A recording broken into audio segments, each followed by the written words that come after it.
രാവിലെ വരുമ്പോൾ ഞാൻ രാവിലെ വരും, എനിക്ക് സുഖമില്ലായിരുന്നു. സുഖമില്ല 2-3 ദിവസം കട തുറന്നില്ല. അപ്പോൾ കൊല അവിടെ കിടപ്പുണ്ട്, ഏത്തക്കൊല. അപ്പോൾ ഞാൻ വീട്ടുകാർ പറഞ്ഞ് ഒരു കാര്യം ചെയ്യ്, നിങ്ങൾ പതുക്കെ അങ്ങോട്ട് പോകും, ഞാൻ പുറകെ വരാം, ഞാൻ വന്ന് എന്തെങ്കിലും കാര്യങ്ങൾ ചെയ്തു തരാം, നമുക്കത് വാടിക്കപ്പ് വിടാം. അങ്ങനെ ഞാൻ ഇവിടെ വന്നപ്പം എൻ്റെ ഡെസ്കും കുറ്റിയടുപ്പും ഒരെണ്ണവും വിടില്ല. എൻ്റെ ഷെഡിൻ്റെ പകുതി ഭാഗം ഇടിച്ച് പൊളിച്ചാൽ കളഞ്ഞ്. അങ്ങനെ അത് കഴിഞ്ഞിട്ട് ഞാൻ സ്റ്റേഷനിൽ പോയി. ഇത് കണ്ടുകൊണ്ട് തന്നെ എന്നിട്ട് ഒരു ആട്ടോ വന്ന്, ഈ ആട്ടോ തന്നെ, ഈ തങ്കു ആട്ടോ, അതിനകത്താണ് ഞാൻ പോകുന്നത്. രാവിലെ അന്ന് എസ് ഐ ഇല്ല, അവിടെ പരാതി പറഞ്ഞിട്ട് വീണ്ടും തിരിച്ചു വന്നു. ഞാൻ തിരിച്ചു വന്ന വീട്ടുകാർ വന്നപ്പോഴാണ് ഇത് കാണുന്നത്.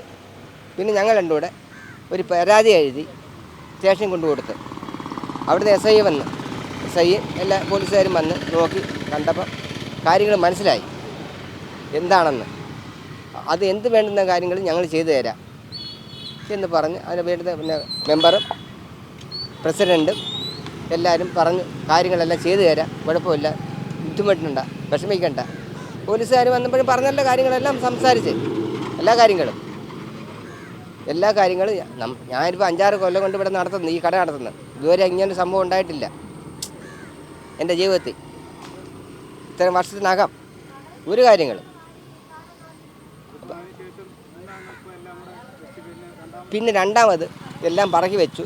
അന്നേരം മെമ്പർ പറഞ്ഞ് ശരി, കുഴപ്പമില്ല, നിങ്ങൾ കച്ചവടം ചെയ്തോളൂ എന്ന് പറഞ്ഞു. അങ്ങനെ ഞങ്ങൾ വേറെ ഒന്നും ഉണ്ടാക്കിയില്ല, വാഴയ്ക്കപ്പം മാത്രം. ഏത്തക്ക നിൽക്കുന്നതിൻ്റെ വാഴയ്ക്കപ്പം മാത്രമേ ഇട്ടുള്ളൂ, വേറെ ഒന്നും ഇട്ടില്ല. ഒന്നാമത് എനിക്ക് ആശുപത്രി പോകണം, നാളെ ആശുപത്രി പോകേണ്ടവനാണ് ഞാൻ. എനിക്ക് നട്ടല് വയ്യ. അങ്ങനെയൊക്കെ ഒരുപാട് ബുദ്ധിമുട്ട്. അതും എൻ്റെ ഭാര്യയ്ക്കും വയ്യ. സ്റ്റേഷനിൽ പോയി പോലീസുകാർ ഞങ്ങൾക്ക് നല്ല സപ്പോർട്ടായിരുന്നു. എസ് ഐ ആദ്യം ഇതിന് നിന്ന പോലീസുകാർ വന്നു, പിന്നെ എസ് ഐ വന്ന്, ഞങ്ങളുടെ മെമ്പർ, 8-ാം വാർഡിലെ മെമ്പർ, ഞങ്ങളുടെ പ്രസിഡന്റ്, എല്ലാവരും വന്ന്, എല്ലാവരും ഞങ്ങൾക്ക് സപ്പോർട്ടായിരുന്നു. കാരണം നമ്മൾ ആരും ശല്യക്കാരല്ല, എന്ത് സഹായം വേണമെങ്കിലും അവർ ചെയ്തു തരാമെന്ന് ഞങ്ങൾക്ക് പറഞ്ഞിട്ടുണ്ട്. ഞങ്ങളെ വ്യാപാരികളുടെ അവരും വന്ന് ഞങ്ങൾക്ക് പറഞ്ഞ്, പിന്നെ ഈ നാട്ടുകാർ എല്ലാവരും, എല്ലാ ആൾക്കാരും, ഈ കടക്കാരും എല്ലാ ആൾക്കാരും വന്ന് പറഞ്ഞിട്ടുണ്ട് നിങ്ങൾക്ക് എന്ത് വേണമെങ്കിലും ചെയ്തു തരാം. ഇതാരാ എന്തോന്നൊന്നും ഞങ്ങൾക്ക് അറിയാം. ഞങ്ങൾക്ക് അറിയത്തില്ല. ഞങ്ങൾ രണ്ടുപേരും സുഖമില്ലാത്തവരാ സാറേ, രോഗികളാണ്. ഞങ്ങൾ നിത്യവൃത്തിക്ക് വേണ്ടി ഞങ്ങൾക്ക് ഗ്യാസ് പോലും കൊടുക്കാൻ നിവൃത്തിയില്ലാത്തതുകൊണ്ട് ഞങ്ങൾ ഈ അടുപ്പിനകത്ത് വെച്ച് തീയരിക്കുന്നത്. ഇതിങ്ങനെ ചെയ്തപ്പോൾ നാളെ ഞങ്ങൾ ഇവിടെ കടയന്മാർ എടുത്ത് താഴെ അയ്യത്താണ്. നമ്മളിവിടെ ജനിച്ച് വളർന്ന മനുഷ്യരാ, നമ്മൾ വേറെ എങ്ങൊന്നും വന്നതല്ല. അപ്പം ഇത് ആര് ചെയ്തിട്ടുണ്ടെന്നൊന്നും നമുക്കറിയത്തില്ല. ആരാ ചെയ്തേക്കുന്നത്, എന്തോ ചെയ്ത്, എന്തിനാ വേണ്ടി ചെയ്തു എന്ന് നമുക്കറിയത്തില്ല. അപ്പോൾ യഥാർത്ഥത്തിൽ പറഞ്ഞാൽ ഞങ്ങൾ ജീവിക്കാൻ അനുവദിക്കത്തില്ല. അത്രയുള്ള കാര്യം. നിത്യവൃത്തി ചെയ്യാൻ അവരനുവദിക്കത്തില്ല. എന്നിട്ട് ഞങ്ങൾ പിന്നെ വരും, അല്ലാതെ മിക്കവാറും ഇവിടെ വന്നാലും ശരി തന്നെ ചിലപ്പോൾ കടയ്ക്കകത്ത് കുപ്പി, പിന്നെ എല്ലാം കാണും. കുപ്പി, കവറ്, പാമ്പരാക്കിൻ്റെ കവറ്, ഷാമ്പൂവിൻ്റെ കവറ് എല്ലാം കാണും ഇവിടെ. എന്തായാലും നമ്മൾ മിണ്ടത്തില്ല, പോട്ടെ അങ്ങ് വിചാരിക്കും. അതിന് ഇത് തന്നെ ഇങ്ങനെ ചെയ്തോണ്ടിരുന്ന പിന്നെ ഞാൻ ഇതേ പറയുന്നുള്ളൂ.